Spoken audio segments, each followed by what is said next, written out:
שלום, אתה זוכר ששאלת אותי האם ההוראה הכללית של גדולי הדור מדברת גם אליך?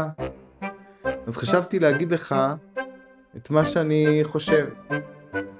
אני חושב שאם גדולי הדור מדברים עם כולם בצורה כללית, אז למה הם מקבלים גם אנשים בצורה פרטנית? ואם יש רב אחד לכולם, אז מה זה עשה לך רב? ומה זה חנוך לנער על פי דרכו? ואיפה בא לידי ביטוי כל מה שמיוחד בך ושונה בך מאנשים אחרים? ואיפה בא לידי ביטוי עבודת השם הייחודית שלך? ואיפה בא לידי ביטוי האינדיבידואליות שלך, של כל אחד ואחד? לכן, אני חושב שוודאי שאי אפשר ללכת אחרי העדר בעיניים עצומות.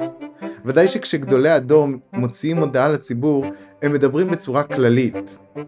ודאי שאנחנו מחויבים להישמע, אבל האם אני חייב לעשות את ההוראה הזאת בעצמי? האם אתה חייב לעשות את ההוראה הזאת בעצמך?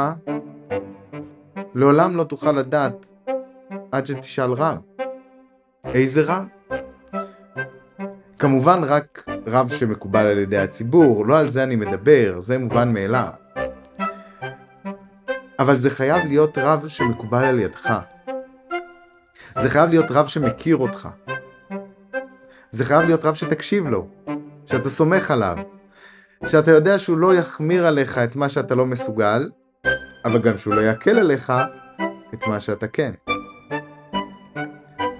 שאתה יודע שטובתך היא הניצבת מול עיניו. אז לאיזה רב ללכת? בסופו של דבר אתה תצטרך לסמוך על עצמך, כמו שאני סומך עליך. בהצלחה.